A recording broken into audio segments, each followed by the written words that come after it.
राम राम साथियों, इस वीडियो में हम Delhi police, railway, SSC, Rajasthan police सभी प्रतियोगी परीक्षाओं में जनरल साइंस के बायोलॉजी पार्ट से आने वाले 20 अति महत्वपूर्ण प्रश्नों पर चर्चा करेंगे।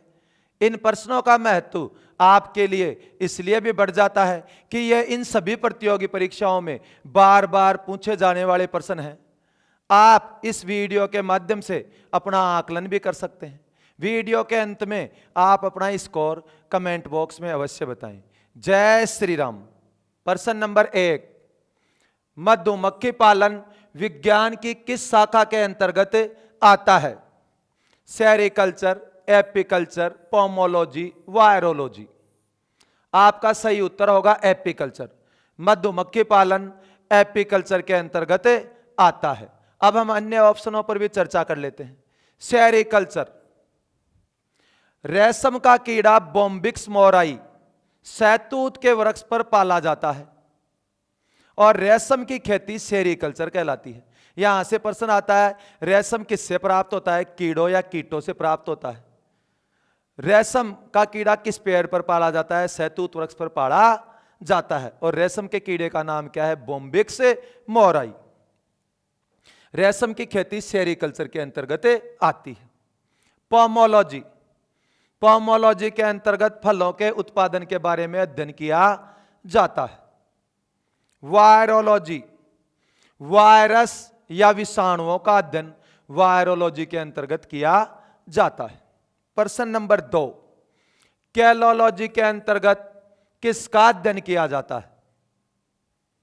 शैवाल, हड्डियां, केचवा, सौंदर्य। कैलोलॉजी का एक अन्य नाम सौंदर्य विज्ञान भी है। कैलोलॉजी के अंतर्गत मनुष्य के सौंदर्य का अध्ययन किया जाता है। केचवा, केचवे को किसान का मित्र कहा जाता है क्योंकि यह जमीन या मृदा में नाइट्रोजन की मात्रा को बढ़ाकर नाइट्रोजन स्थिरीकरण का कार्य करता है, जिससे जमीन का उपजाऊपन बढ़ता है और किसान को अधिक उत्पादन मिलता है।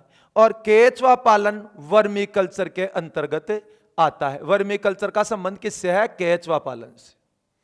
हड्डियों का अध्ययन ऑस्टियोलॉजी के अंतर्गत किया जाता है। हड्डियों का अध्ययन ऑस्टियोलॉजी के अंतर्गत किया जाता है। और शैवालों का अध्ययन फाइकोलॉजी के अंतर्गत आता है। क्वेश्चन नंबर 3, मेंडल ने अपने आनुवांशिकता प्रयोगों के लिए किस पौधे को चुना? गार्डन पी, कैस्टर सीड, सरसों, ओराइजा, सटाइवा। तो आपका सही उत्तर होगा ऑप्शन ए।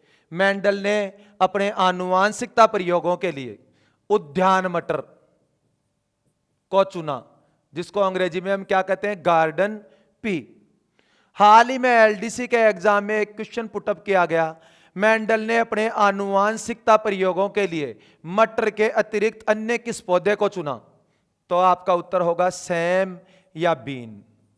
मेंडल ने अपने आनुवांशिकता प्रयोग किस पौधे पर किए थे? उद्यान मटर पर। परंतु उद्यान मटर के अलावा इन्होंने सैम या बीन का पौधा भी काम में लिया था। तो अगर उद्यान मटर नहीं हो तो यह भी आपका उत्तर होगा। यहां मेंडल से संबंधित कुछ प्रश्नों का ध्यान रखना है। मेंडल ऑस्ट्रिया देश के निवासी थे। मेंडल नामक वैज्ञानिक ऑस्ट्रिया देश के निवासी थे और इन्हें आनुवांशिकता का पिता या फादर ऑफ जेनेटिक्स के नाम से भी जाना जाता है।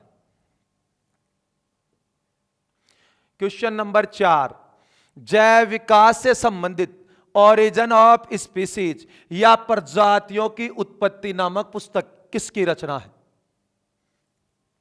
Darwin, Hugo de Vries, Carolus Linnaeus और लेमार्क। इस प्रश्न का उत्तर होगा डार्विन।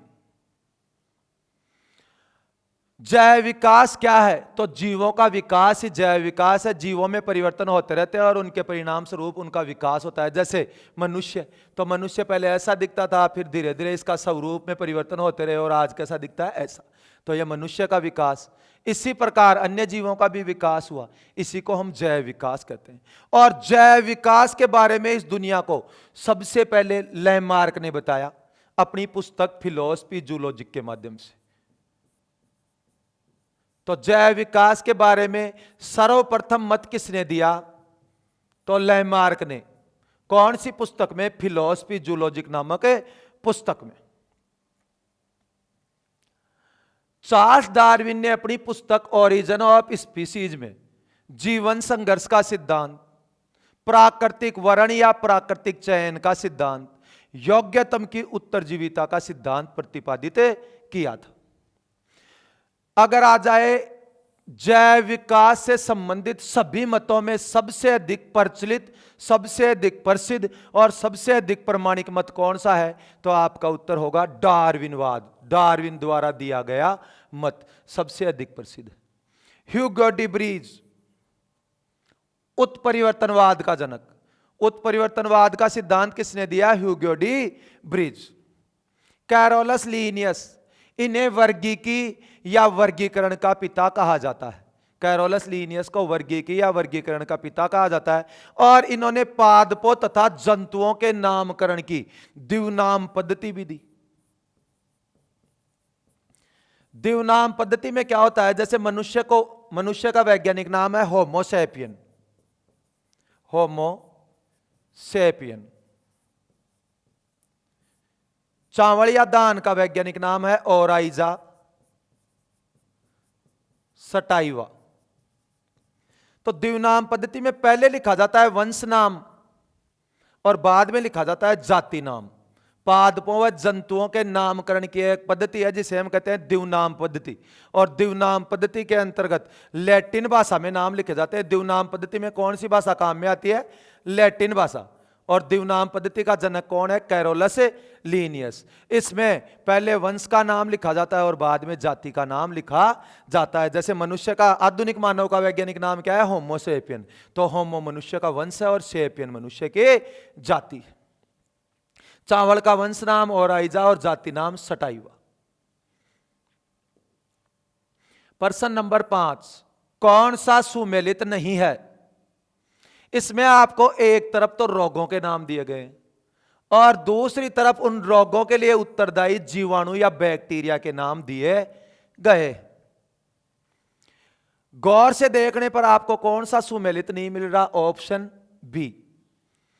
क्षय रोग, ट्यूबरकुलोसिस या टीबी रोग के लिए उत्तरदायी जीवाणु का नाम है mycobacterium tuberculosis. Mycobacterium tuberculosis. Diplococcus pneumoniae जीवाणु या बैक्टीरिया के कारण कौन सा रोग होता है? निमोनिया रोग।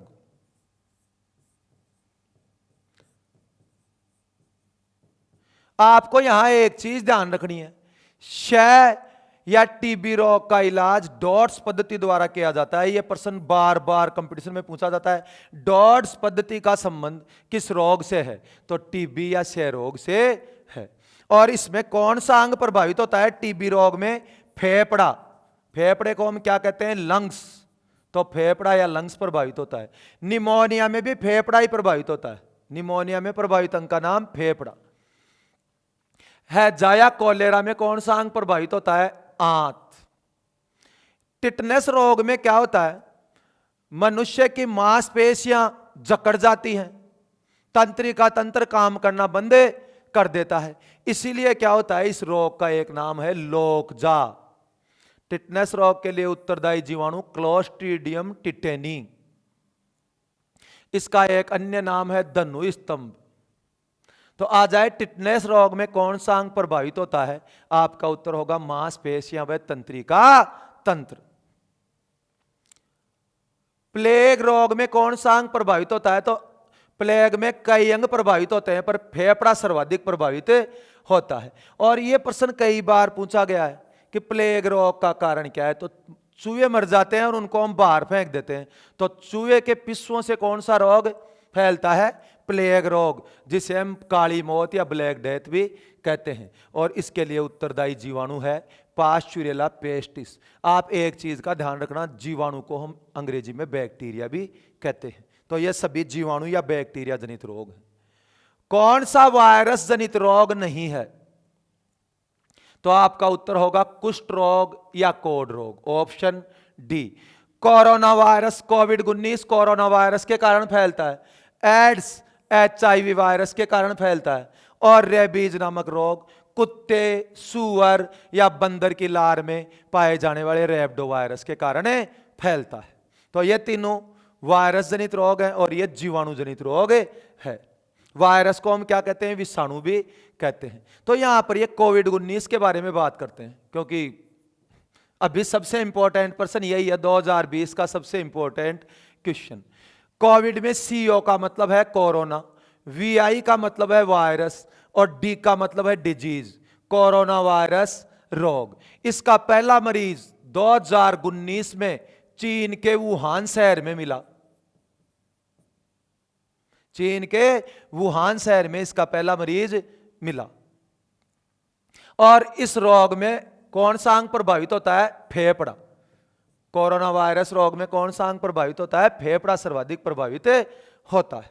तो इसमें आपको ध्यान रखना है, इसका नाम कोविड-19 किसने रखा? तो WHO, वर्ल्ड हेल्थ ऑर्गेनाइजेशन। हाल ही में किस बीमारी को वैश्विक महामारी घोषित किया गया? तो आपका उत्तर होगा कोविड-19। इसके बाद एड्स में आपका आ जाएगा HIV वायरस। क्वेश्चन नंबर 7, मनुष्य द्वारा प्रथम टीके के रूप में चेचक के टीके का आविष्कार किसने किया? Alexander Fleming, Edward Jenner, Louis Pasteur, Jonas Salk. आपका उत्तर होगा एडवर्ड जेनर। यहां से 3 प्रश्न बनते हैं। मानव द्वारा खोजा गया पहला टीका, तो चेचक का टीका। चेचक के टीके का आविष्कार किसने किया? Edward Jenner. एडवर्ड जेनर ने किसका आविष्कार किया? चेचक के टीके का आविष्कार किया। यहीं पर आपको वेरी इंपॉर्टेंट, जिस प्रकार मानव द्वारा खोजा गया पहला टीका चेचक का टीका है, उसी प्रकार मानव द्वारा खोजा गया पहला एंटीबायोटिक या प्रतिजैविक पेनिसिलिन नामक कवक है। पेनिसिलिन किससे प्राप्त होता है? कवक, और कवक को हम फंगस या फफूंद भी कहते हैं। तो पेनिसिलिन कवक, फफूंद या फंगस से प्राप्त होता है। और मानव द्वारा खोजा गया पहला प्रतिजैविक या एंटीबायोटिक कौन सा है? तो आपका उत्तर होगा पेनिसिलिन। अलेक्जेंडर फ्लेमिंग ने किसकी खोज की? पेनिसिलिन की खोज की। लुई पाश्चर ने रेबीज का टीका, रेबीज के टीके का आविष्कार किसने किया? लुई पाश्चर ने। किसने रेबीज के टीके को खोजा? Louis Pasteur. 2 बूंद जिंदगी की, पोलियो, तो पोलियो का टीका किसने खोजा? Jonas Salk.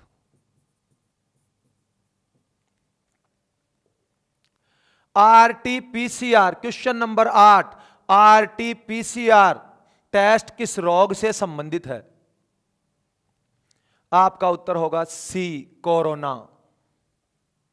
RT-PCR का पूरा नाम, R का मतलब रिवर्स, T का मतलब ट्रांसक्रिप्शन,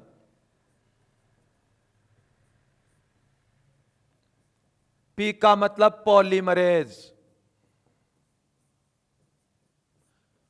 C का मतलब चैन, R का मतलब रिएक्शन। इस टेस्ट का पूरा नाम हो गया reverse transcription polymerase chain reaction. और RT-PCR किसकी जांच है? कोरोना की जांच। यहीं पर आपको ध्यान रखना है, टाइफाइड की जांच विडाल टेस्ट, एड्स की जांच एलिजा टेस्ट। एड्स के लिए एलिजा टेस्ट किया जाता है, टाइफाइड के लिए विडाल टेस्ट किया जाता है। और हार्ट अटैक, तो बाईपास सर्जरी का संबंध किससे है? हार्ट अटैक से। हार्ट अटैक कैसे आता है भाई? तो हृदय तक रक्त पहुंचाने वाली कोरोनरी धमनी पिचक जाती है और उसके पिचकने के कारण हृदय में रक्त की आपूर्ति बंद हो जाती है और इससे क्या हो जाता है? हृदयाघात या हार्ट अटैक। तो आप ध्यान रखना, कोरोनरी धमनी के पिचक जाने के कारण क्या होता है? Heart fail. कार्डियोलॉजी के अंतर्गत किसका अध्ययन किया जाता है? हृदय का अध्ययन किया जाता है। कार्डियोलॉजी किससे संबंधित है? हृदय से संबंधित है। क्वेश्चन नंबर 9, मनुष्य में कितने जोड़े गुणसूत्र या क्रोमोसोम पाए जाते हैं? तो ध्यान रखना यहां मनुष्य में 46 गुणसूत्र पाए जाते हैं, परंतु प्रश्न देखिए कितने जोड़े, तो 46 गुणसूत्रों में कितने जोड़े होंगे? 23। तो आपके इस प्रश्न का सही उत्तर होगा 23 जोड़े। मनुष्य में 23 जोड़े गुणसूत्र पाए जाते हैं। और आ जाता मनुष्य में कितने गुणसूत्र पाए जाते हैं, जोड़ा हटा दिया जाता, तो आपका उत्तर होता मनुष्य में 46 गुणसूत्र पाए जाते हैं। मेंढक में कितने जोड़े गुणसूत्र पाए जाते हैं? 13 जोड़े। और मेंढक में गुणसूत्रों की संख्या कितनी है? 26। ये गुणसूत्र कैसी संरचना होती है? धागे नुमा। ये देखो धागों के समान संरचनाएं होती हैं, इन पर जीन पाए जाते हैं, और ये जीन आनुवांशिक लक्षणों को एक पीढ़ी से दूसरी पीढ़ी तक पहुंचाने का कार्य करते हैं। कौन सा कथन सही नहीं है? प्रश्न नंबर 10। पुष्प के परागकोश में परागण होता है, बिल्कुल सही। कोशिका की खोज रॉबर्ट हुक ने की, एब्सोल्युटली राइट। जेनेटिक कोड की खोज वाटसन एवं क्रिक ने की, बिल्कुल गलत। तो जेनेटिक कोड की खोज किसने की? भारतीय मूल के अमेरिकी डॉक्टर हरगोविंद खुराना। हरगोविंद खुराना प्रथम भारतीय जिसे चिकित्सा के क्षेत्र का नोबेल पुरस्कार मिला, तो आपका उत्तर होगा डॉक्टर हरगोविंद खुराना। किस कार्य के लिए मिला? तो जेनेटिक कोड की खोज के लिए। प्रथम भारतीय जिससे चिकित्सा का नोबेल पुरस्कार मिला, डॉक्टर हरगोविंद खुराना।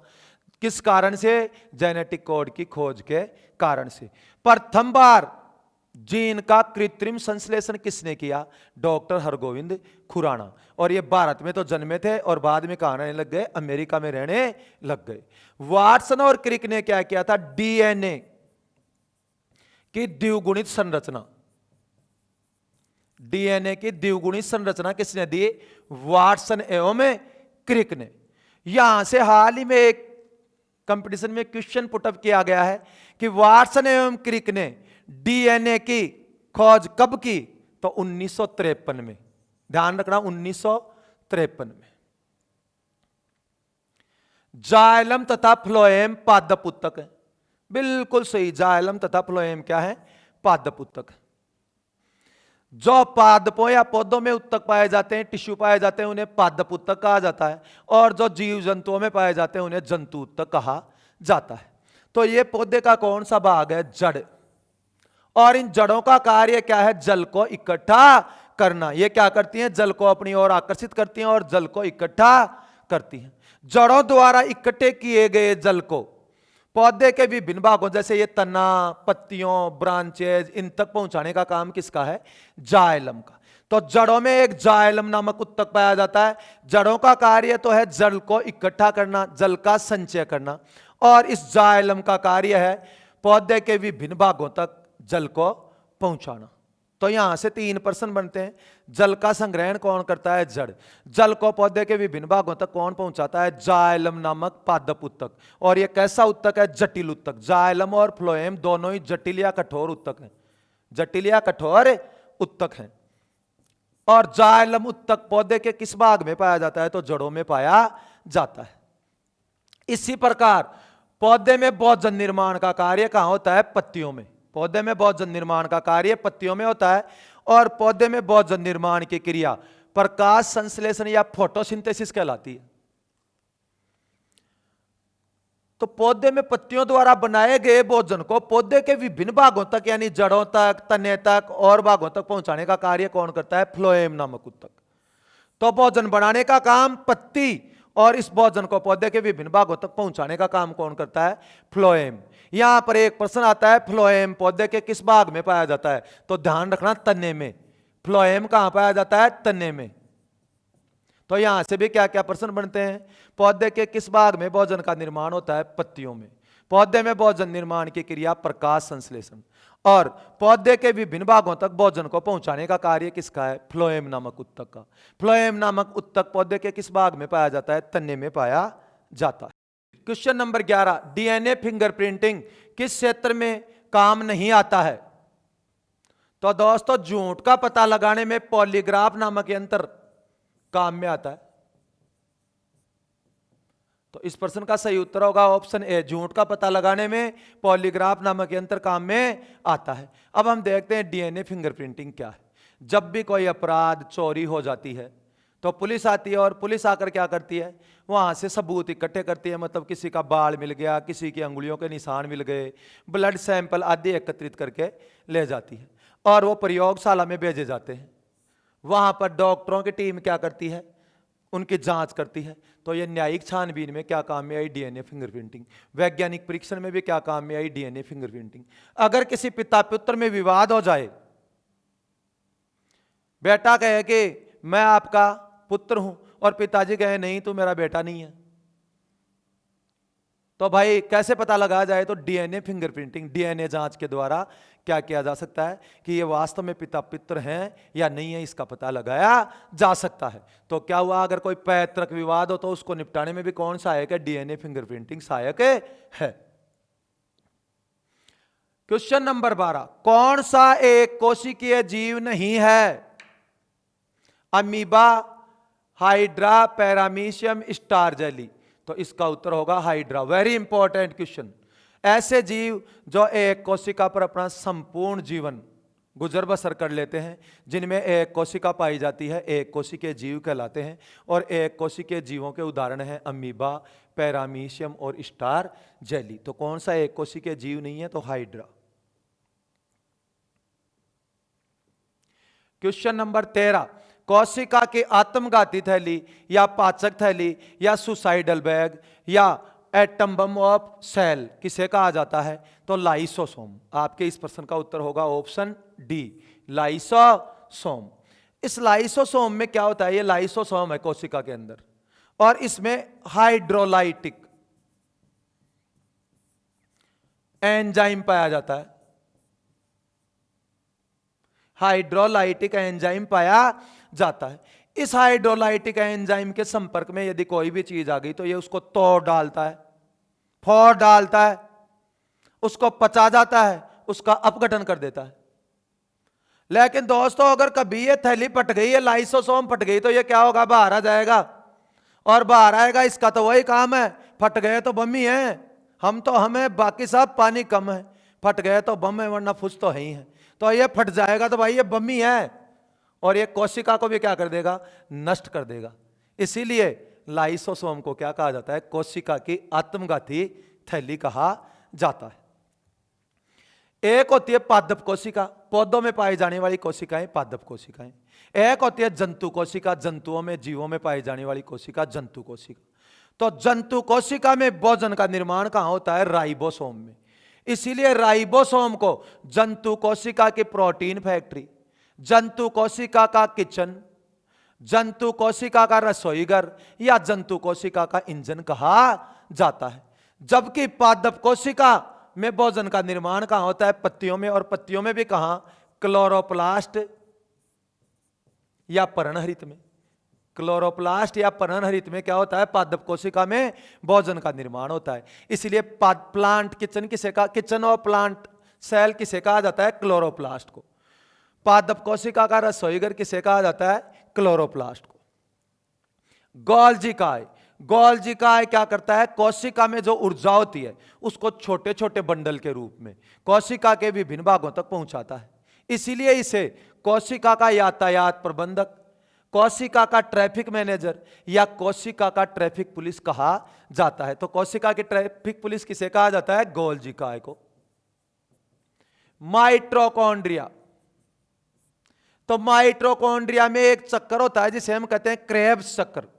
और क्रेब्स चक्र या क्रेब्स साइकिल के दौरान 38 एटीपी ऊर्जा के अणु बनते हैं। तो कोशिका में जो ऊर्जा होती है वो एटीपी के रूप में संचित रहती है और एटीपी का पूरा नाम है एडिनोसिन ट्राइफॉस्फेट, एडिनोसिन ट्राइफॉस्फेट। तो कोशिका में ऊर्जा का संचय कहां होता है? माइटोकॉन्ड्रिया में। इसीलिए माइटोकॉन्ड्रिया को कोशिका का पावर हाउस, कोशिका का शक्तिगृह, कोशिका का ऊर्जा संयंत्र कहा जाता है। क्वेश्चन नंबर 14, सजीव की सबसे छोटी क्रियात्मक एवं संरचनात्मक इकाई क्या कहलाती है? परमाणु, शुक्राणु, सेल और स्टेपिस। तो सजीव की सबसे छोटी संरचनात्मक एवं क्रियात्मक इकाई सेल या कोशिका कहलाती है, और कोशिका का अध्ययन साइटोलॉजी के अंतर्गत किया जाता है। मानव शरीर की सबसे छोटी कोशिका शुक्राणु या स्पर्म है। किसी पदार्थ का अविभाजित खंड परमाणु या एटम कहलाता है। किसी पदार्थ का अविभाजित खंड परमाणु या एटम कहलाता है। मानव शरीर की सबसे छोटी अस्थि कान में पाई जाने वाली स्टेपिस है। तो स्टेपिस क्या है? कान में पाई जाने वाली एक हड्डी है जो मानव शरीर की सबसे छोटी हड्डी है। क्वेश्चन नंबर 15, सजीव तथा निर्जीव के मध्य संयोजक कड़ी कौन सी है? तो संयोजक कड़ी का मतलब होता है जिसमें दोनों के गुण पाए जाते हैं। जैसे यह है सजीव जिनमें जीवन होता है, और यह है निर्जीव जिनमें जीवन नहीं होता। तो वायरस क्या करता है? जब सजीव कोशिका के अंदर चला जाता है तो सजीवों के समान क्रियाएं करने लग जाता है, और जब निर्जीव कोशिका में चला जाता है तो निर्जीव के समान हो जाता है, क्रियाएं करने बंद कर देता है। तो क्या वायरस या विषाणु सजीव तथा निर्जीव के मध्य योजक कड़ी के रूप में काम करता है। लाइकेन, यह है कवक और यह है शैवाल। कवक को हम फंगस या फफूंद कहते हैं, और शैवाल को एल्गी कहते हैं। तो अगर देखो ये यहां ये क्या है भाई? कवक, और ये कवक के ऊपर क्या है? शैवाल। तो जब ये दोनों मिल जाते हैं, जब दोनों एक साथ अपना जीवन यापन करते हैं, कवक तथा शैवाल जब एक साथ अपना जीवन यापन करते हैं, तो ये क्या होता है भाई? ये क्या कहलाता है? लाइकेन। तो लाइकेन कवक तथा शैवाल की सहजीविता का उदाहरण है। कवक तथा शैवाल के सहजीविता का उदाहरण कौन है? लाइकेन। तो लाइकेन किसके मध्य योजक कड़ी है? तो कवक तथा शैवाल के मध्य योजक कड़ी।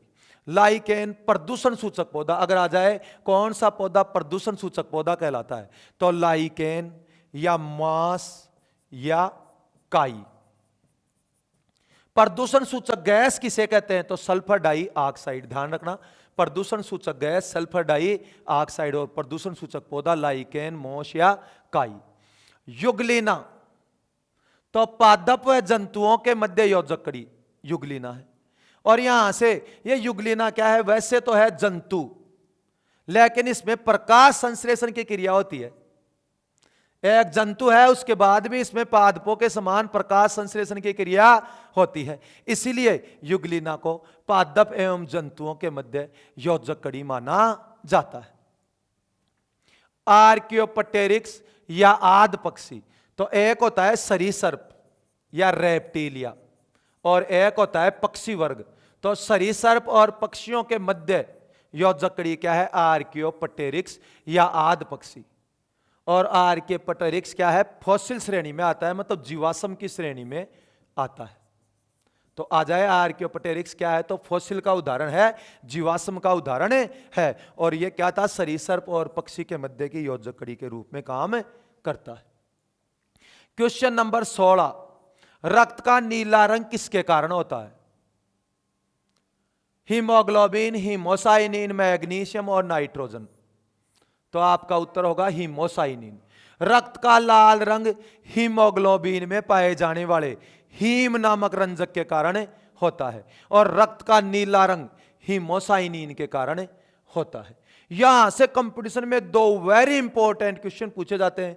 हीमोग्लोबिन में कौन सा धातु तत्व पाया जाता है? तो लोहा।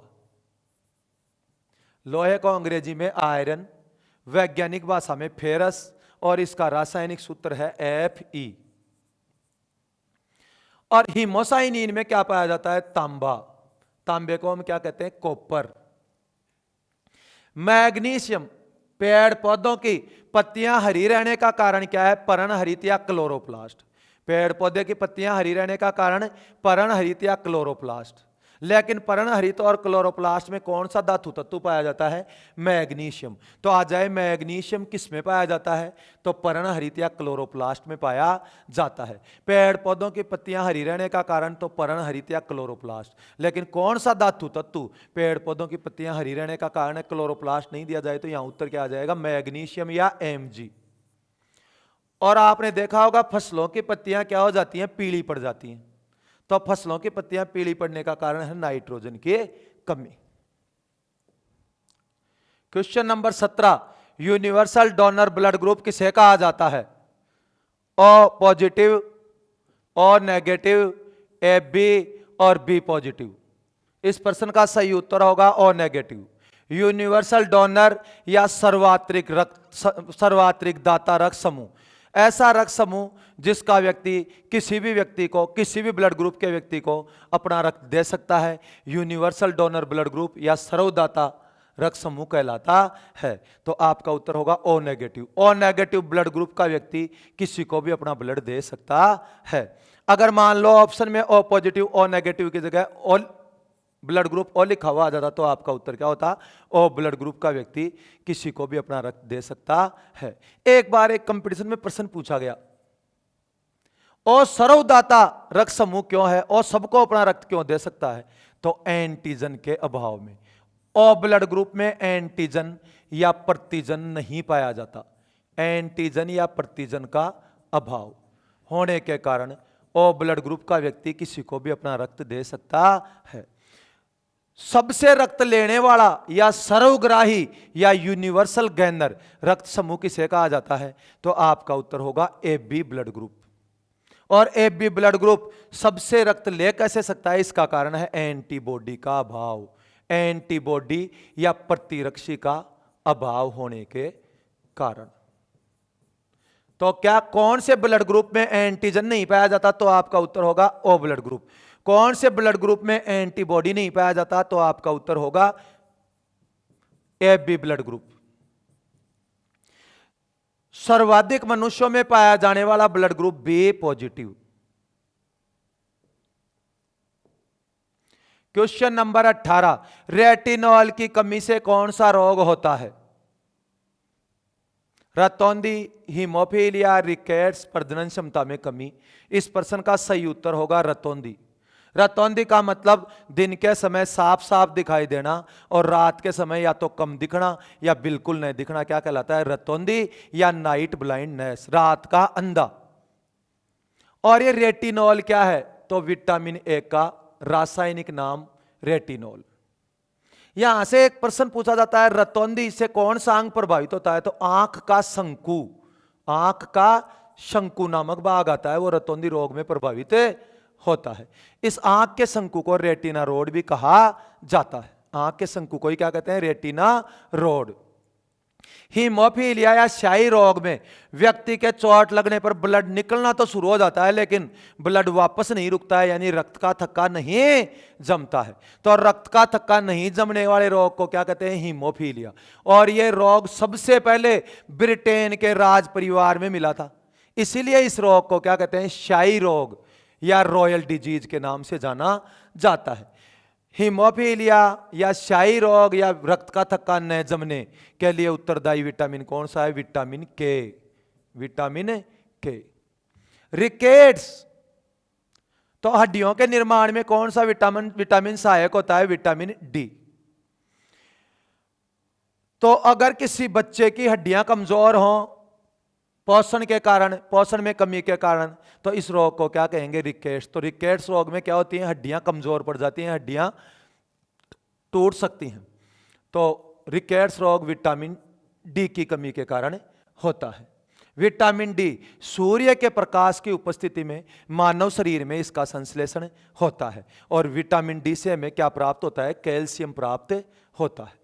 प्रजनन क्षमता में कमी या नपुंसकता या बांझपन जैसे रोग किस विटामिन की कमी से होते हैं? तो विटामिन ई, विटामिन ई की कमी से बांझपन, प्रजनन क्षमता में कमी और नपुंसकता आदि रोग होते हैं। क्वेश्चन नंबर 19, कौन से विटामिन में कोबाल्ट उपस्थित होता है? तो आपका उत्तर होगा विटामिन बी12। विटामिन बी12 में कोबाल्ट उपस्थित होता है। Vitamin D calcium, vitamin B1 तथा विटामिन बी7 में क्या प्राप्त होता है? सल्फर या गंधक। सल्फर या गंधक किस में पाई जाती है? विटामिन बी1 तथा विटामिन बी7। कोबाल्ट किस में पाया जाता है? Vitamin B12। और कैल्शियम विटामिन डी। कैल्शियम किससे प्राप्त होता है? सूर्य के प्रकाश की उपस्थिति में हमारे शरीर में बनता है। खट्टे फलों से कौन सा विटामिन प्राप्त होता है? विटामिन सी। विटामिन सी का रासायनिक नाम एस्कॉर्बिक अम्ल। कौन सा विटामिन मूत्र के साथ शरीर से बाहर निकलता है? Vitamin C. और कौन सा विटामिन जल में घुलनशील है, जल में डूबता है, जल में घुलता है? तो विटामिन बी व सी। विटामिन बी व सी जल में घुलनशील विटामिन है, परंतु ये वसा में नहीं घुलते। क्वेश्चन नंबर 20, वर्णांधता या कलर ब्लाइंड नामक रोग में व्यक्ति किन रंगों के मध्य विभेद नहीं कर पाता? तो आपका उत्तर होगा लाल व हरे रंग में। यदि किसी व्यक्ति में वर्णांधता नामक रोग हो, कलर ब्लाइंडनेस नामक रोग हो, तो वह लाल व हरे रंग के मध्य विभेद नहीं कर पाता, लाल व हरे रंग के बीच अंतर नहीं कर पाता। इसमें भी आंख का शंकु प्रभावित होता है।